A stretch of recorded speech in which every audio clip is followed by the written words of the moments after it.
খাবার দাবার সব গোছানো হয়ে গেছে তো? এই তো বৌদি, সব মোটামুটি রেডি।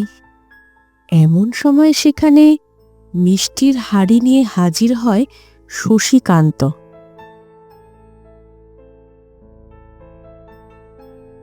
কই গো, এই যে দেখো মিষ্টি নিয়ে চলে এসেছি।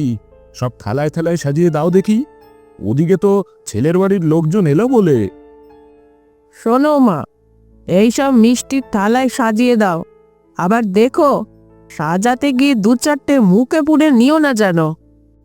এমন কথা বলো না গো বৌদি, এমন কখনো কি দেখেছ এমনটা করতে আমায়? তুমি যা বেড়ে দাও, আমরা মা মেয়ে সেইটুকুই খাই। ঠিক আছে ঠিক আছে, ওদিকে সব তৈরি থাকে যেন। আর শোনো, তোমাকে একটা কথা বলে দিই, ছেলের বাড়ি থেকে লোকজন যতক্ষণ থাকবে ততক্ষণ যেন তোমার মেয়ে এদিকে না আসে। এমন ভালো সম্বন্ধ অনেক কষ্ট করে পাওয়া গেছে। তোমাদের জন্য যদি কোনো ব্যাঘাত ঘটে তবে আমি মেনে নেব না বলে দিলাম। তখন আমি কিন্তু ছেড়ে কথা বলবো না। আর তোমার দাদা যে তোমাদের আদর করে এই বাড়িতে তুলেছে, আমি তখন তারও কথা শুনবো না। উমা কোনো কথা না বলে নিঃশব্দে মাথা নাড়ায়। উমা আসলে শশীকান্তর একমাত্র বোন। খুব অল্প বয়সে তার স্বামী গত হওয়ার পর শশীকান্ত তার বোন উমা এবং উমার একমাত্র মেয়ে তপতিকে এই বাড়িতে নিয়ে আসেন। শশীকান্তর মা এখনো জীবিত, তবে তার বেশ বয়স হয়েছে। আর শশীকান্তর বউ শর্মিলা এবং তাদের একমাত্র মেয়ে সৌরসিনীকে নিয়েই তাদের সংসার। তবে যবে থেকে উর্মিলা তার মেয়েকে নিয়ে এই বাড়িতে আছে, তবে থেকেই বৌদি শর্মিলার লাঞ্ছনা গঞ্জনা শুনেই তাকে চলতে হয়। আসলে বৌদি শর্মিলার বাপের বাড়ির সাহায্যে শশীকান্তর ব্যবসাটা ভালোই চলছে, তাই শর্মিলা মুখের ওপর কোনো কথা বলার সাহস এই বাড়ির কারণ নেই। একতলা বাড়ির একপাশে একটা খড়ের ছাউনি দেওয়া একটা ঘরেই উমা তার মেয়েকে নিয়ে থাকে। সংসারে রান্নাবান্না কাজকর্ম সবই তাকে করতে হয়। তাও সে যেন বৌদি শর্মিলার চক্ষুশূল। উর্মিলার মেয়ে সৌরসিনী এবং উমার মেয়ে তপতি ওরা প্রায় সমবয়সী, দেখতে শুনতেও ভালোই।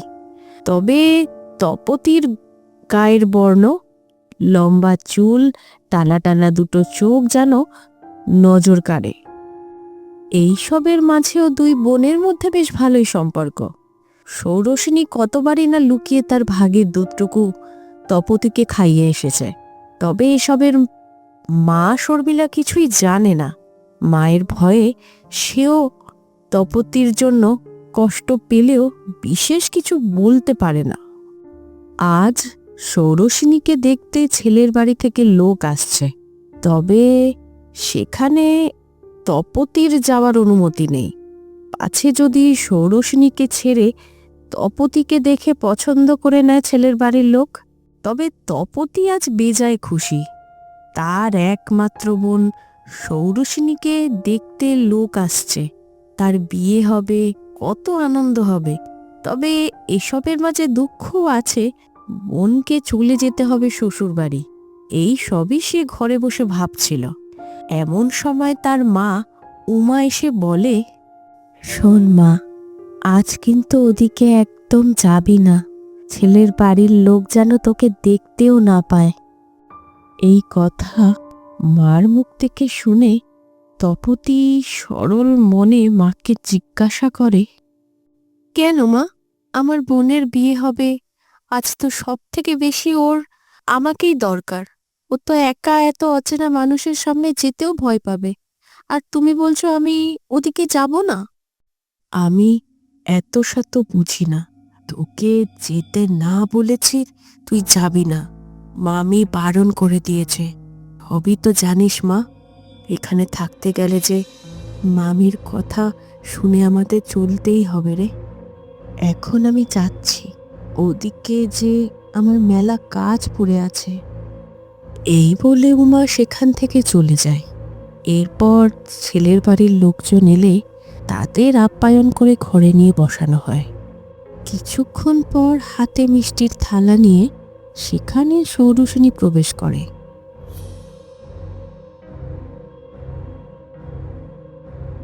দু একটা কথা বলে সে ওখান থেকে চলে যায়।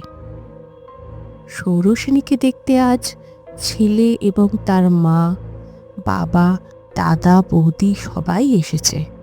চা খেতে খেতে ছেলেটির চোখ জানলা দিয়ে বাইরের দিকে গেলে সে দেখে পাশের একটা কুঁড়ে ঘরে একটা মেয়ে বসে আছে। সে বারান্দার দাওয়াতে বসে বড়ি দিচ্ছে। তপতির দিকে চোখ পড়তে ছেলেটি কিছু একটা তার মার কানে কানে বলে। এরপর সেখানে উপস্থিত সবার সামনে ছেলেটির মা বলেন, আচ্ছা দাদা, বাইরে ওই মেয়েটি কে? ও আমার বোনের মেয়ে সৌরসেনী, আর ও একই সাথে পড়াশোনা করেছে। ওদের দুজনের একই বয়স। বেশ ভালো। শুনুন দাদা, আমরা তো আপনার মেয়েকেই দেখতে এসেছিলাম। আপনার মেয়েকে দেখতে ভালোই লেগেছে আমাদের। তবে আমার ছেলের আপনার বোনের মেয়ে, ওই যে কি নাম বললেন?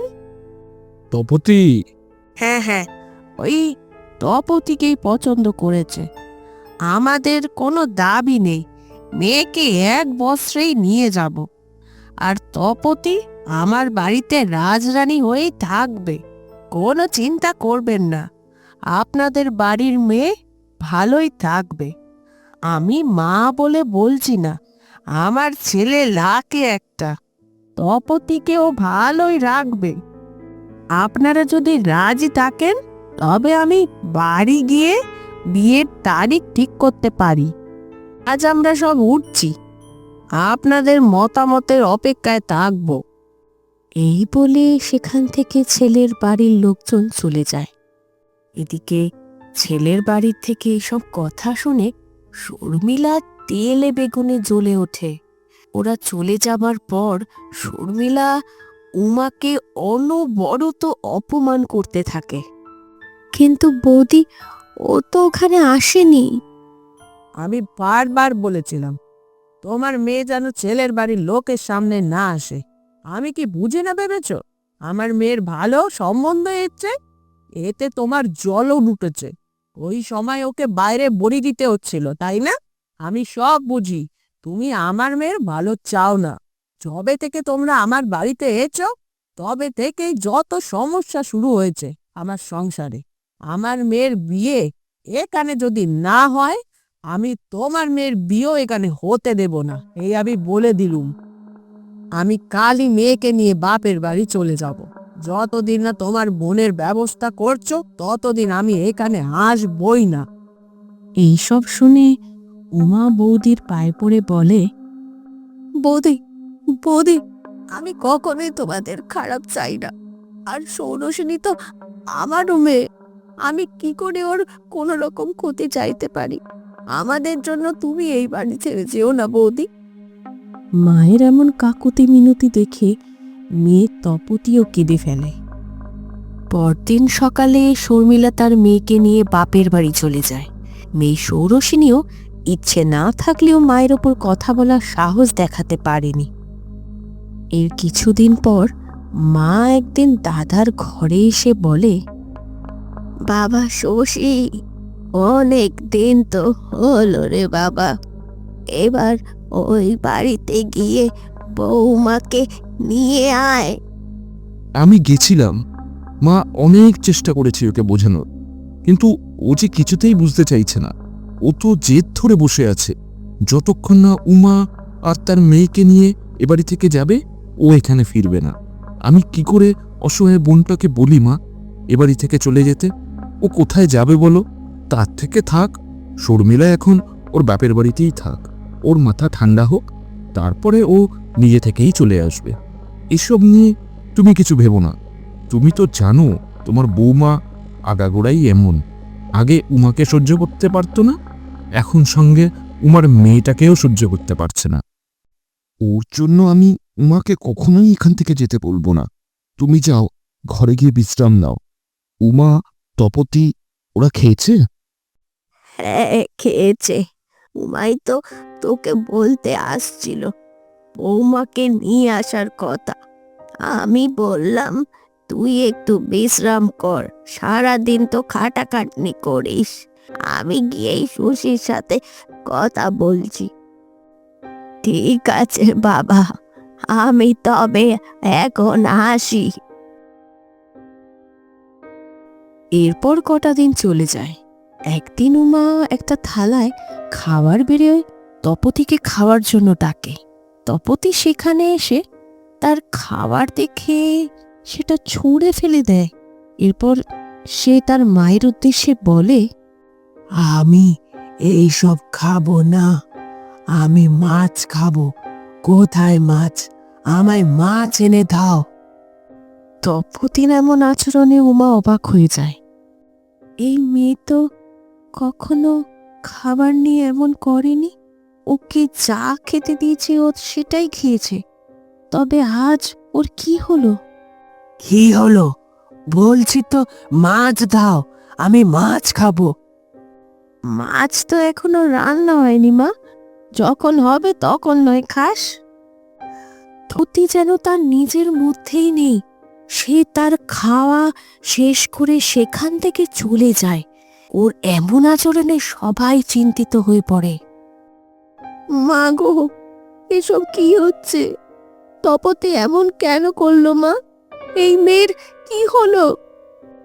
আমার মনে হয় ওর কোনোভাবে খারাপ হাওয়া লেগে গেছে। তুই চিন্তা করিস না, কাল সকালে ঠাকুর বাড়ি গিয়ে একটু জল ফুল নিয়ে আসব। এরপর কোনো রকমে সেই দিনটা কাটে। পরদিন সকালে মা ঠাকুর বাড়ি থেকে জল ফুল নিয়ে এসে তার ঘরে রাখে। কিছুক্ষণ পর সে ঘরে এসে দেখে কেউ যেন ফুলটা ছিঁড়ে কুচি কুচি করে ফেলে দিয়েছে, আর জলের ঘুঁটি উল্টে পড়ে আছে। ওদিকে উমা কোথাও তপতিকে খুঁজে পায় না। চারপাশ দেখেও তাকে খুঁজে পাওয়া গেল না। কিছুক্ষণ পর তপতি কোথা থেকে যেন এসে সোজা ঘরে চলে যায়। অনেকবার জিজ্ঞাসা করলেও তপতি কোনো কথা বলে না। এইভাবে দিন দিন তপতির অবস্থা খারাপ হতে থাকে। এখন সে বিছানায় একভাবে পড়ে থাকে, ঘর থেকে বেরোয় না, কারোর সাথে কথা বলে না।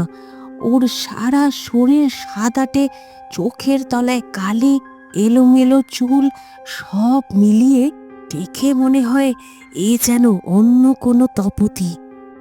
শশীকান্ত, মা, উমা অনেক চেষ্টা করে। গ্রামের বৈদ্য কবিরাজের ওষুধেও কোনো কাজ হয় না। তপতির বিছানার সামনে বসে উমা এখন কান্না ছাড়া আর কিছুই করার নেই। একদিন রাতে সবাই গভীর ঘুমে আচ্ছন্ন। উমা তার মেয়ের বিছানার উপর মাথা রেখে ঘুমোচ্ছে। হঠাৎ তার ঘুম ভেঙে যায়। একটা আওয়াজ তার কানে আসে। সে শুনতে পায় কেউ যেন নখ দিয়ে কিছু আঁচড়াচ্ছে। শিশু দেখে উমা চিৎকার করে ওঠে। ওর চিৎকারে মা ও শশীকান্ত সেখানে জড়ো হয়েছে। কোনো রকমে তপতিকে হাত ধরে তাকে বিছানায় শোয়ানোর চেষ্টা করা হয়। তপতি, কি করছিস তুই? শান্ত হ মা, শান্ত হ। আর গলার আওয়াজ শুনে তপতি তার মার দিকে তাকিয়ে একটা শয়তানি হাসি হাসে। কিছুক্ষণ পর নিজে থেকেই সে অজ্ঞান হয়ে যায়। কিছুক্ষণ পর উমা তপতির ক্ষত জায়গাগুলো মুছতে মুছতে বলে, কি হচ্ছে মা এগুলো? আমার মেয়েটার সাথে আমার যে ও ছাড়া কেউ নেই। এখন বৌমাও বাড়িতে নেই, আর এদিকে এমন অবস্থা, আমার তো আর কিছুই ভালো লাগছে না। এদিকে তপতি দিন দিন শুকিয়ে যাচ্ছে। এত সুন্দর সুশীল মেয়ে এমন ভয়ঙ্কর হয়ে উঠছে যে ওর সামনে এখন কেউই আসতে চায় না। তার ক্ষত জায়গায় ওষুধ লাগাতে লাগাতে বলে, আমার হাসি খুশি মেয়েটা এমন নির্জীব হয়ে বিছানায় পড়ে আছে। এই দিনও আমায় দেখতে হবে। হে ভগবান, এইসব দেখার আগে আমায় কেন তুলে নিলে না? শান্ত হ উমা, শান্ত হ। এইসব দেখে তো মনে হচ্ছে ওর কোনো ডাক্তারের প্রয়োজন নেই। এই রোগ ডাক্তার সারাতে পারবে না রে। মা, তুমি কিছু করো মা, ওর এই কষ্ট যে আমি চোখে দেখতে পাচ্ছি না। তপতি শুয়ে থাকতে থাকতে হঠাৎ করে এক ভয়ঙ্কর আর্তনাদ করে ওঠে। তপতি যন্ত্রণায় ছটপট করতে থাকে। ওর এমন আর্তনাদে যে কারোর আত্মা কেঁপে উঠবে। ওর এমন অবস্থায় উমাও অঝরে কাঁদতে থাকে। মা, তুমি কিছু করো মা, মেয়েটাকে বাঁচাও, মেয়েটা যে মরে যাচ্ছে। দিন সকালে মা গ্রামের একটা বাড়িতে গিয়ে হাজির হয়। আসলে এখানে থাকে জবা মাসি। এই গ্রামে তাকে সবাই এই নামেই ডাকে। ইনি তন্ত্র মন্ত্র ভূত পেতনির দুনিয়া খুব ভালোভাবে বুঝত। এইসব ঝাড়ফুঁক করতে উনি ছিলেন পারদর্শী।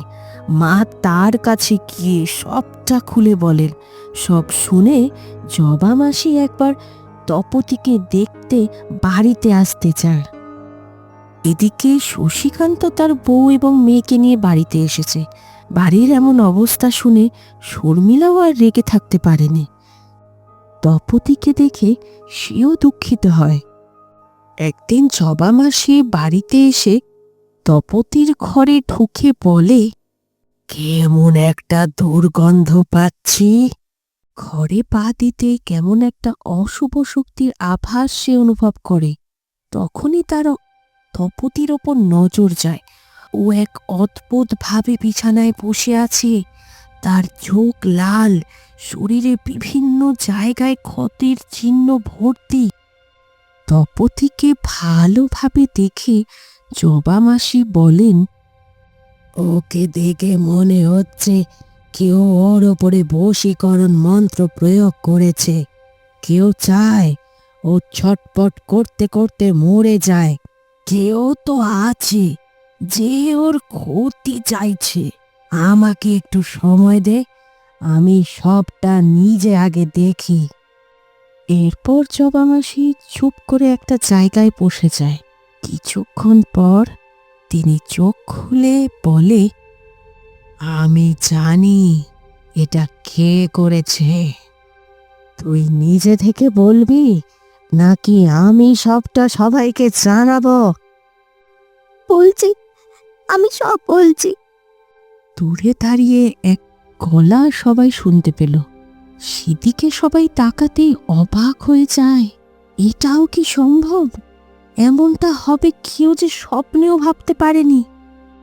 আমি করেছি, সব আমি করেছি। তবে আমি এমনটা হবে যে আশাও করিনি। আমি ওর এমন অবস্থা চাইনি। যবে থেকে তপতি আর পিসি এই বাড়িতে এসেছে, তবে থেকেই দেখতাম বাবা তপতিকেই বেশি ভালোবাসে। আস্তে আস্তে ও যখন বড় হতে শুরু করে, তখন ও আমার থেকেও বেশি সুন্দর হয়ে ওঠে। আমার থেকে বেশি নম্বর পরীক্ষায় পাওয়া আমি একদম মেনে নিতে পারিনি। তবে আমি কিছু বুঝতে দিতাম না কাউকে। মা যখন ওদের সাথে খারাপ ব্যবহার করত, ওদের এখান থেকে চলে যেতে বলতো, আমি মনে মনে খুব খুশি হলেও উপর থেকে দেখাতাম আমিও খুব দুঃখিত। আর আমার সব বাঁধ তখন ভেঙে গেল যখন ছেলের বাড়ির লোক আমাকে দেখতে এসে ওকে পছন্দ করে আর ওকে বিয়ে করতে চায়। এটা আমি একেবারেই মেনে নিতে পারিনি। এরপর যখন মা আমায় মামার বাড়ি নিয়ে গেল, তখন সেখানে আমি একজনের খোঁজ করে তার সাহায্যে ওকে শাস্তি দিতে চেয়েছিলাম। একদিন সকালে চোখের আড়ালে লুকিয়ে আমি এই বাড়িতে এসে তপতির চুল আর ওর পরা জামা নিয়ে গিয়ে ওই তান্ত্রিককে দিই। তার দ্বারাই আমি তিলে তিলে ওকে শাস্তি দিতে চেয়েছিলাম, যাতে ওরা এই বাড়ি ছেড়ে সম্পূর্ণ চলে যায়, তবে আমি ওর মৃত্যু কামনা করিনি। আমায় তোমরা বিশ্বাস করো। ছি ছি ছি ষোড়শিনী, ছি। আমি ওদের সহ্য করতে না পারলেও এমন ক্ষতির কথা কখনো ভাবিনি। তুই এমনটা কি করে করলি? দেখেছো শর্মিলা, তোমার জেদ, উমার ওপর রাগ কেমন তোমার মেয়ের উপরেও প্রভাব ফেলেছে। ছেলে মেয়েদের সামনে তুমি যেমন করবে ওরা তেমনিই শিখবে। আজ তোমার কারণেই ও এমন বড় একটা ক্ষতি করে ফেললো মেয়েটার। জবা মাসি, আপনি যা করার হয় করুন, কিন্তু মেয়েটাকে বাঁচান। জবা মাসি এরপর মন্ত্র বলে তপতিকে এই বশীকরণ মন্ত্র থেকে মুক্ত করে। বেশ কিছুদিন সময় লাগলেও তপতি এখন ধীরে ধীরে সুস্থ স্বাভাবিক হয়ে ওঠে।